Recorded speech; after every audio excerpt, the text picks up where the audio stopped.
Okay, so, moving on in the Disney Renaissance, we have The Rescuers Down Under. So, growing up, I had watched this one first, and it was confused why the second one was called The Rescuers. I even asked my grandma, she said, I don't know, but The Rescuers came out first. And, okay, so you may be asking, so you're reviewing The Rescuers Down Under because it's part of the Disney Renaissance. Yes. Are you going to review the original Rescuers? Maybe. It's not high on my list. Look, I'll tell you right now, I think it's boring. It's boring. It's a girly movie. Yes, I just reviewed The Little Mermaid. And yes, my next one is Beauty and the Beast. But as far as girly movies go, it's... The only thing I like about the original, right now, I haven't rewatched it, but is the song. The song. R-E-S-C-U-E. Rescue Aid Society. That's it. I don't remember it. I used to have it on a VHS, but it was, my grandma used to transfer movies to other movies, and Disney had copyright protection on it for somehow, and it made the things all wobbly, and the colors going in and out. It was really weird. So I never had the best quality on watching them. So I never really watched it that much. I didn't really care for it. This is the one. This movie better. Much better. What is the story? The story here is there is an Australian boy with no Australian accent named Cody. And he is captured by a poacher named McLeach. When McLeach is trying to capture this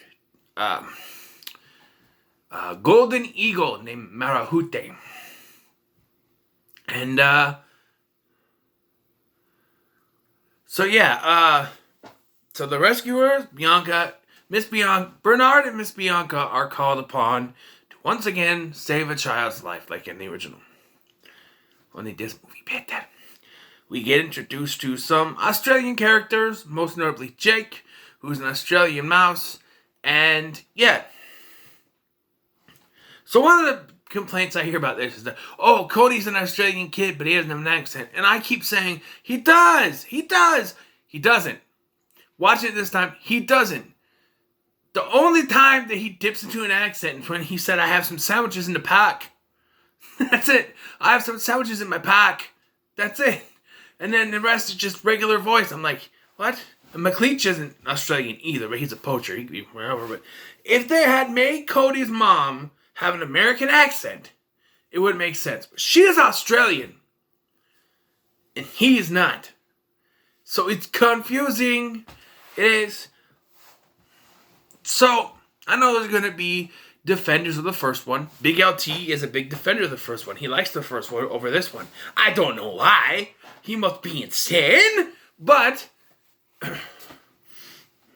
we all go a little mad sometimes. Anthony Perkins, psycho. But anyway, so I think the animation, watching this in HD, Disney movies, especially these Renaissance ones, were made for HD. When it's not the stupid widescreen, it fits the entire screen, they look spectacular. They look great. The Little Mermaid looked great. This looks great. I've seen the Beauty and the Beast and Aladdin on there. They look great. That's what you need to do with all your movies. Even stupid-ass Frozen would look better fitting a whole screen. Yes, I said stupid-ass. And no, I will not be reviewing either of those movies. I hate them with a passion. Thank you very much. So anyway, yes. Another problem, there's probably just going to be nitpicks. They're nitpicks. The love triangle they throw in here. If I remember correctly, the first film was heavily about how Bernard had feelings for Bianca, they were unrequited, and there wasn't really any, between them until towards the end. Well, here, they're sort of dating, and Bernard is trying to propose, and first of all, they turn the proposal into a running joke. It's a wedding proposal. It's a marriage proposal. Why would you turn it into a running joke? I don't know, but it turned into a running joke where he tries to ask her to marry him, and then something happens. Like, for instance, he tries to ask her to marry him, and a snake comes up, and Jake has to fight the snake, and then you do this love triangle thing, but even by the end, and this is where it gets fixed, even by the end, Jake even knows, that Bianca and Bernard, they're meant to be together. He nudges them and stuff. So it's not all, he's not doing it out of spite. Maybe he's doing it so that Bernard, nuts up, but, yeah. The villain, McLeach, voiced by the great George C. Scott. You'll get a line, I get a pole. Ha ha ha, ho ho ho. Man, this is one of the greatest Disney villains, and he never gets mentioned. You get Gaston, Scar, Ursula, Maleficent, the Evil Queen, but never McLeach. You don't hear mention of the one from the Madame Medusa from the first one either, but this, I think, is one of the most underrated Disney villains. McLeach, he's killed. He sets up a fake murder by throwing Cody's backpack to the alligators, crocodiles, whatever. And he already says that he killed. Like when Cody is this is a great scene too. When Cody is talking to Mary Houday, and he asks what happened to when she shows him the eggs, and he said what happened to the daddy eagle, and she puts her head down. And he's like, oh, my dad's gone too. And it's revealed there that McLeach killed the daddy eagle. So he's killed. He's a poacher. He kills animals. I also like that little lizard that's in this, voiced by Wayne Robson from, you may know him as Mike from Red Green Show. He does the voice of the lizard. It's pretty cool. I'm out! Now I'm back in. It's just funny. But yeah. McLeach is a dark villain. This is what this Renaissance, it was darker. Even Ursula's plan was darker. You think it's about taking an innocent girl's soul, but no, she wants King Triton. She wants him. It got dark. This was dark. He kills animals. Oh, I do like how he tries to play it off like it's a lizard hole when Cody falls into the poacher's hole. But Cody's smart and he's saying, no, it's a poacher's hole. It's a poacher's hole. If he had just said, oh, okay, and just walked away, sure, Joanna, voiced by Frank Welker, Joanna ruins it because the little mouse that he was trying to save is in his backpack. And so Joanna goes in there and an eagle feather pops up. So Joanna ruins it. But if he had said, okay, I'm sorry I fell and, maybe have your lizard not, and just walked away, you wouldn't have the movie. But just saying. I want to talk about the opening to this film. It's almost Evil Dead-esque in animated form.